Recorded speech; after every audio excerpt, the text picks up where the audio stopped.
I'm really delighted to be able to introduce you to Dean Sakamoto, who's not just a practicing architect who designed a beautiful building, but also he's been an educator in architecture. He comes to us from Yale.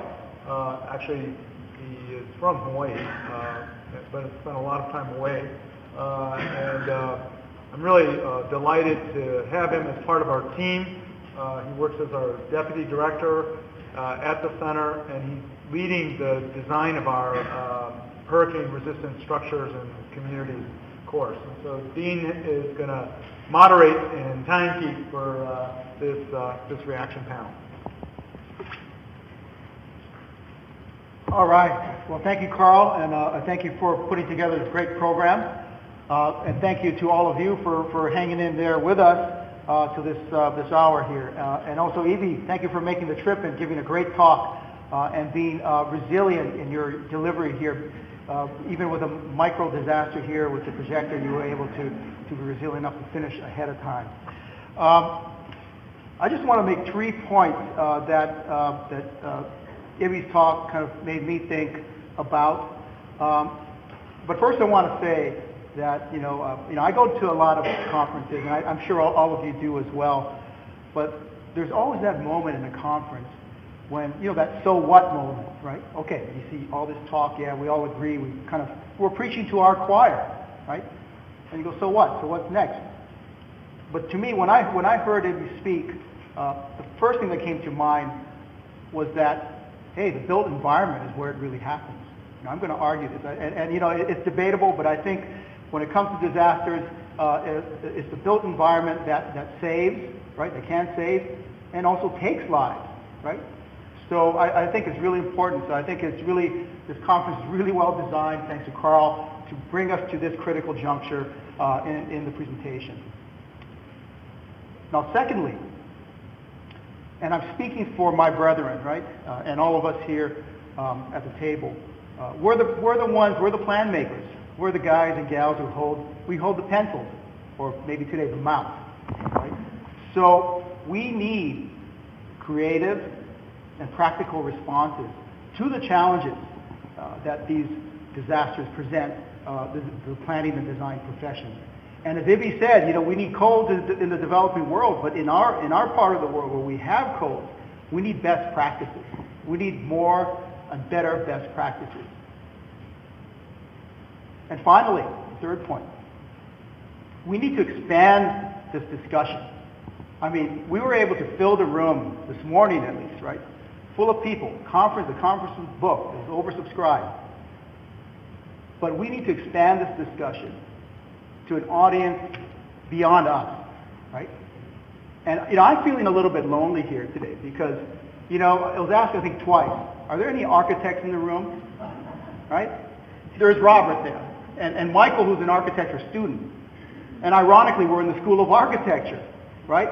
And as I said, we're the plan makers, we're the guys with the pencil, and we work with the structural engineers to ideally to make better buildings and hopefully build them now. So I think there's three groups that have to be involved in this conversation, and we're going to work on this at NDPTC to expand this network. As David Fukutomi said this morning, we should educate the young. I agree with him. We need to talk. We need to pin notes on our kids. We need to get them to tell their parents, okay, it's worth that extra X amount of dollars to make our home hurricane resistant or earthquake proof. But more importantly, we need to convince the building owners, the people, and the property owners, the people who own, right, who have the resources and have the ability to improve not only their lives, but the lives of many others. So I think that's really important. And then finally, the policymakers, right, the people who, the administrators, the elected officials who can legislate these policies, right, whether it's to improve codes or to institute best practices in our design and planning work. So those are my 3 points, and I thank you again, Ibby, for really, getting me to think about these. And then now we're going to turn to our panelists. Our first panelist is Gary Chalk. Mr. Chalk is a practicing structural engineer as well as a member of the Hawaii State Building Code Council. He is an expert on topographically informed wind mapping and wind-resistant structural design. His firm, Martin and Chalk, is a member firm of the Structural Engineers Risk Management Council. In 2011, Engineering News Record, which is the major trade journal for engineers, selected Mr. Chalk as one of its top 25 newsmakers. And I think you'll understand why after you hear Gary speak. Thank you, Dean. The presentation was heard, and the earlier one left me with a lot of thoughts that I probably won't be able to fully convey to you. But I think there's been talk about opportunities after disasters and so forth. In my view, the greater importance is pre-disaster, because in the post-disaster world, maybe in this audience you might feel, well, the chances are we're going to have a chance to do something better. But I think there probably is an equal chance that things will become worse. If we look back at the own experience in Hawaii, if we think back to Hurricane Niki, there was a great political movement to allow rebuilding without any building permits or conformance to building codes. And it was in fact only FEMA that essentially pushed the building department aside and pushed the county government aside, took over the building department and operated it independently, that essentially resulted in buildings being built after the disaster to code. If there hadn't been that intervention, the local political environment would have caused reconstruction to be worse than it was before the disaster. If we look at the Kiholo Bay earthquake 2006, basically we had a lot of school damage. Kids would have been killed if it had happened during a weekday. But the policy decision was, and these buildings were essentially built before they were required some seismic creation of ceilings, which ceilings were falling down all over the place. Those ceilings were built back exactly the way they were before the earthquake, because the policy was, well, we can't afford that, so just put them back the way they were. So basically there was essentially no improvement, and if we have a Kiholo Bay earthquake tomorrow, we'll probably have kids killed in the very same school. So I think the idea of kind of getting things ready for making a lot of improvements after a disaster is not a guaranteed strategy for improving resilience. I think you really have to focus on what you do now. Basically, whatever you've done doing now and in the past decades sets up your legacy for what's going to happen. So it's basically, you may have a legacy that's setting yourself up for very poor results where you will not recover nearly to where you were before, or your community may essentially collapse economically. So I think there needs to be, as Dean says, more emphasis on really broad-based mitigation measures from, I think, the speaker we just heard, as well as my own opinion. Codes and standards are the major vehicle for doing that, because it applies to everything you build. You're not going to one order and say, well, wouldn't it be nice from a moral standpoint to build better? And that may or may not be persuasive in that argument. Most of the time it will not be. So I think there has to be a lot of emphasis on building or creating standards that across the board, not only to earthquake, but other hazards that ensures better resilience. The classic example is floods. Flood maps are 100-year flood maps. That is a highly likely occurrence. Basically, and that's why we have so much flood losses in the United States. That essentially our design criteria is essentially doesn't have the capability of delivering resilience, because it's designed for too low a hazard level in general. So other hazards like tsunami, for example, Hawaii sometimes hoists itself up as being a leader in tsunamis, but in fact, there's probably only about a 5 to 10 mile stretch of coastline in the entire state where tsunami design is actually required.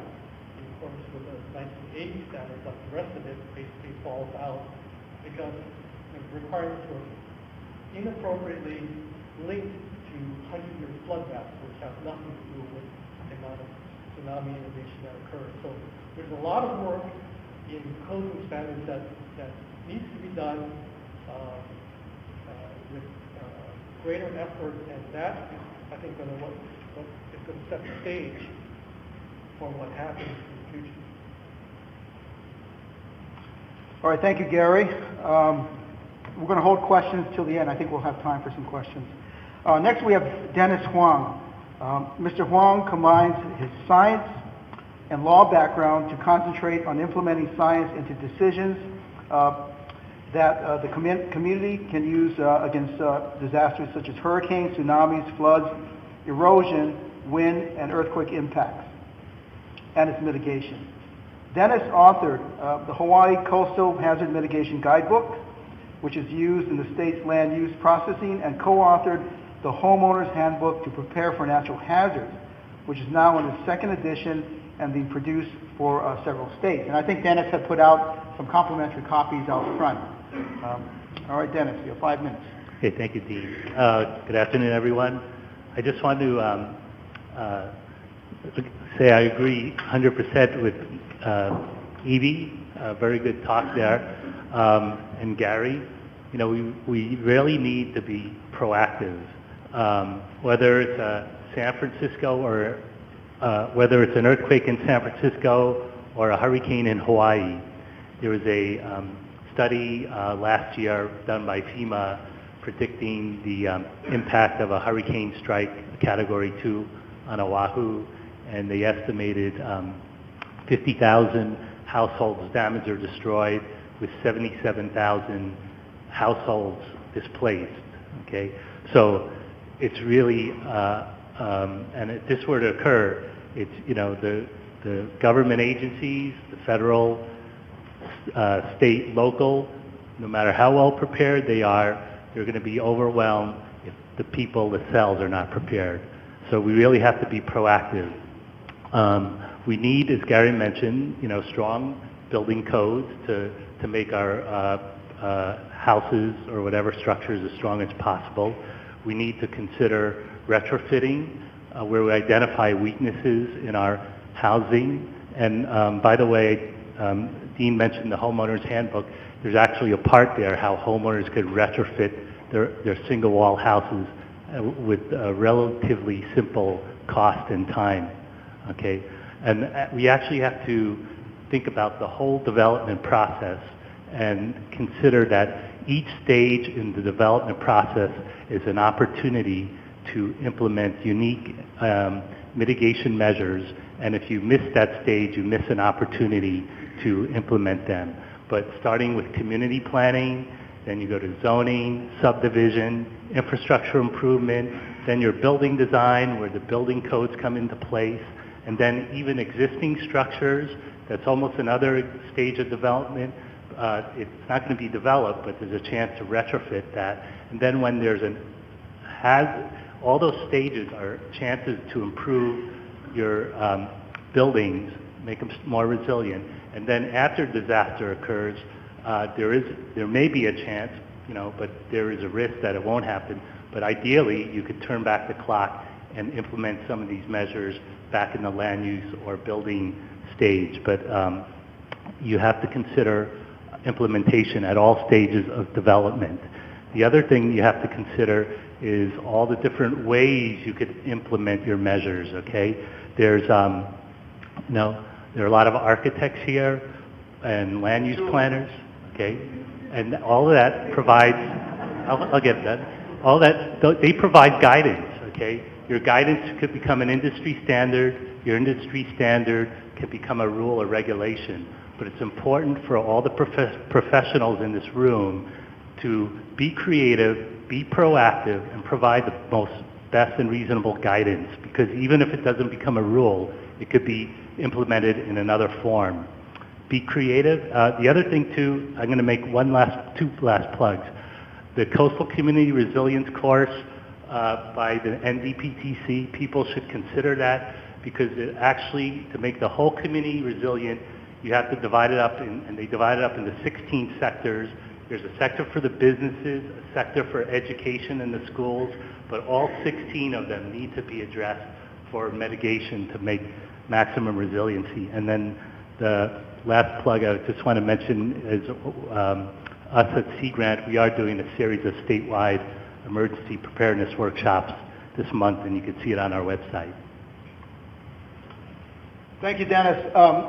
Before we go to John Whalen, I'm just curious, how many of you out here are or have been involved in the development process of a project, from planning to design to construction? Okay, maybe about a third of it should be. And also, to be fair to my fellow architects, last week we we did an internal demonstration pilot of the HURAPlan course that Carl had mentioned. It's a two-day course, and the formal title is HURAPlan, Planning and Design for Coastal Resilience.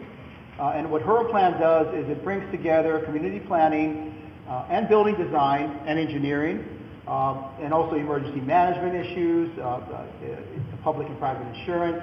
But overall, it has to do with designing more resilient buildings and communities in hurricane-prone regions. So it's a two-day course that's still in the developmental phases, but we're headed towards, we're aiming towards achieving FEMA certification in the late fall.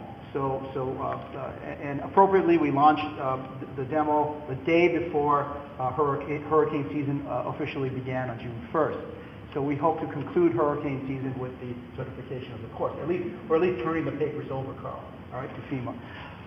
Okay, so finally, I'm pleased to introduce to you John Whalen. Mr. Whalen is an urban and regional planner and land use expert.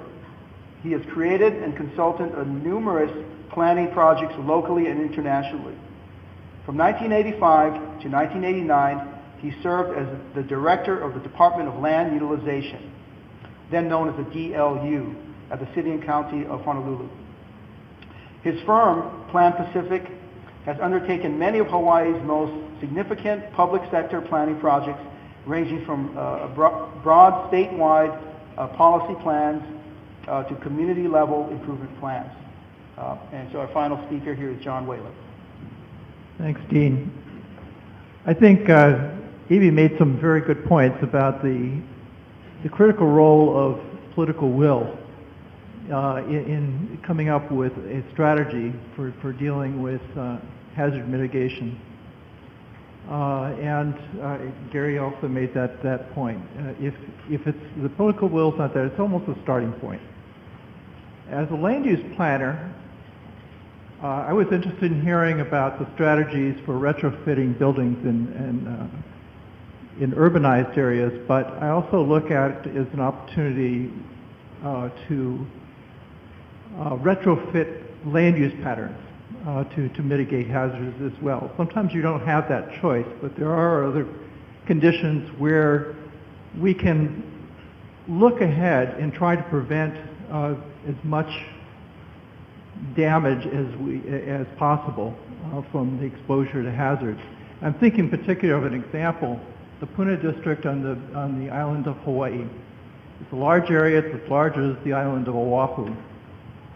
Between 1958 and 1972, 52,500 subdivision lots were created in the Puna district. Most of them are all speculative subdivisions. Most of them lacked paved roads, water systems, sewer systems, even electrical systems. Those subdivisions that did have roads were basically asphalt laid on bumpy lava flows. But they became attractive. Initially, they weren't built out, but gradually they started to be built out. And in fact, at different periods of time, there's been a lot of building activity. A lot of it's speculative. 2,500 of those lots have since been covered by lava flows.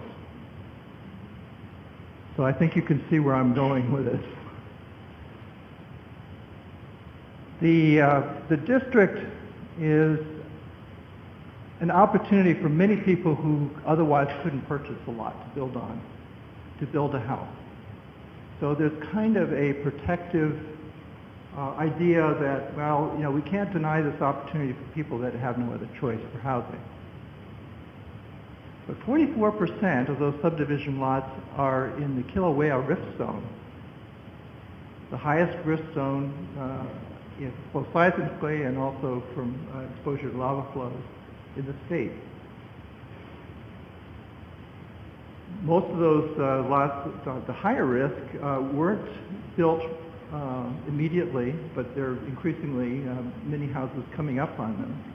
One of the things that had been preventing or discouraging development of those lots is the lack of ability of those lot owners to get insurance to build a house. Well, the state decided to allow insurance coverage of last resort for the homeowners there, or the lot owners, so that they could finance the purchase of a house through the Hurricane Relief Fund.